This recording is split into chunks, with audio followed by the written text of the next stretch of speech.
Itaú, Bradesco e Santander conseguiram aumentar seus lucros em mais de 16% em 2025, mesmo com juros altos e a inadimplência pressionando. Qual se saiu melhor e será que vai ter alguma desaceleração agora em 2026? Fique comigo até o final desse vídeo porque eu vou destrinchar os números dos últimos balanços em detalhes. E para começar, sejam todos muito bem-vindos ao nosso canal Investimentos em Foco. Lembrando que nós temos o nosso site que é o investimentosemfoco.com.br. Lá no site você pode ficar 100% atualizado com as últimas notícias do mercado de ações. Também temos diversas análises que fazemos relacionadas às ações do momento. E não se esqueça de se inscrever aqui no canal e já vai deixando seu like se você gosta de vídeos sobre o mercado financeiro em geral. Indo direto ao ponto, Itaú, Bradesco e Santander somaram juntos 87,1 bilhões em lucros em 2025. No ano anterior, esse número havia sido de 76,8 bilhões, ou seja, mesmo com o ambiente de crédito mais restritivo, os bancos conseguiram crescer 2 dígitos em rentabilidade, mostrando a força do setor bancário no Brasil. Esse número chama ainda mais atenção quando olhamos o cenário macroeconômico. A Selic segue em patamares elevados, o crédito ficou mais caro e a inadimplência aumentou em diversos segmentos. Em teoria, esse seria um ambiente negativo para os bancos, mas na prática eles conseguiram aumentar os spreads, controlar custos e priorizar linhas de crédito mais rentáveis. Agora, olhando os números individualmente, vemos que o Itaú mais uma vez se destacou. O banco registrou um lucro de 46,8 bilhões de reais em 2025. Isso significa que ele sozinho lucrou mais do que o Bradesco e o Santander juntos. Além disso, o ROI, que é o retorno sobre o patrimônio líquido, chegou a 23,4%, um nível extremamente elevado para o setor bancário. Isso mostra não só a rentabilidade, mas também a eficiência operacional. E para quem ainda não está familiarizado, o ROI é basicamente quanto o banco consegue gerar de lucro usando o próprio capital. Um ROI acima de 20% é considerado excelente. Quando comparamos isso com a Selic, que gira em torno de 15%, fica claro que o Itaú está conseguindo gerar retorno muito acima do custo do dinheiro no Brasil.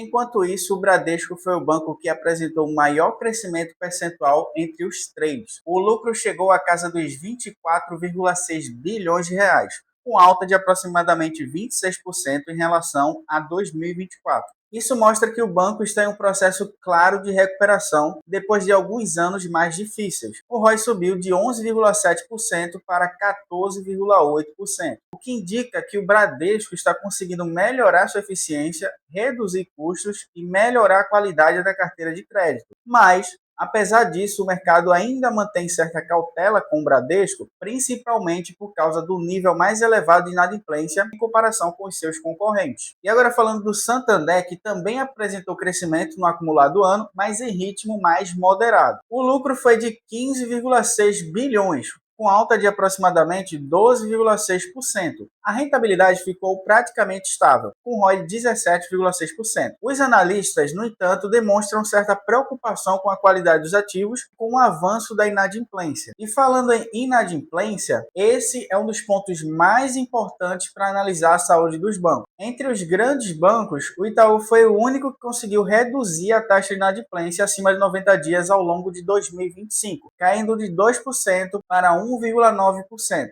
Esse é um dado relevante porque mostra um forte controle de risco e uma carteira de crédito mais saudável. Já o Santander viu sua inadimplência subir para 3,7%, enquanto o Bradesco segue com a maior taxa do setor, cerca de 4,1%. Apesar disso, o Bradesco afirma que a inadimplência está sob controle e atribui esse resultado à resiliência da carteira de pessoas físicas. Mesmo assim, esse é um ponto de atenção importante para os investidores. Diante desse cenário, os bancos também aumentaram as provisões para as perdas. Provisões são basicamente uma reserva que os bancos fazem para cobrir possíveis calotes no futuro. No curto prazo, isso reduz o lucro, mas no longo prazo, aumenta a segurança do balanço e protege o banco contra surpresas negativas. E nesse sentido, o Bradesco foi o banco que mais precisou reforçar essas provisões, o que mostra uma postura mais conservadora.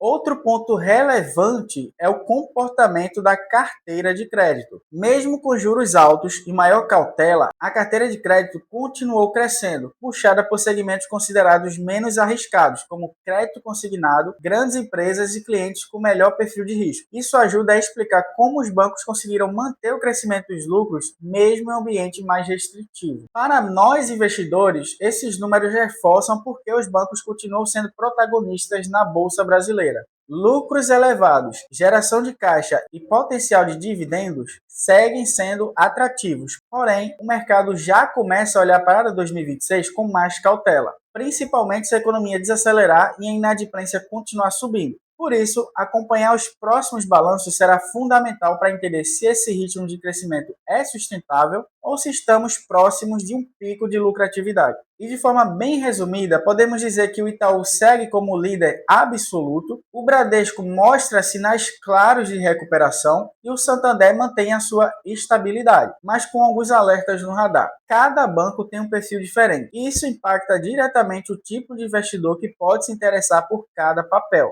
E se você achou que eu não iria falar do Banco do Brasil nesse vídeo, temos aqui o BB, que ainda vai divulgar seus resultados consolidados também. Mas fato é que o BB sofreu nos últimos trimestres com inadimplência no setor rural, o que pressionou os lucros. O mercado nesse momento está atento para ver se vai haver alguma recuperação ou se a pressão continuará, o que pode influenciar todo o setor bancário. E para finalizar, os números nos mostram que os grandes bancos privados seguem extremamente lucrativos, mesmo em um cenário difícil para o setor como um todo. Isso reforça a força do modelo de negócios bancários no Brasil. Porém, inadimplência, provisões e possíveis mudanças no ciclo econômico podem impactar os resultados daqui para frente. Por isso, acompanhar os próximos balanços será fundamental para entender se esse ritmo de crescimento é sustentável no médio e longo prazo. E se você quer continuar acompanhando mais análises objetivas como essa com foco 100% nos fundamentos, se inscreva aqui no canal Investimentos em Foco, deixe sua opinião aí embaixo nos comentários e não se esqueça de deixar o seu like e ativar as notificações para acompanhar nossos próximos vídeos. Até o próximo vídeo, galera. Valeu e fui!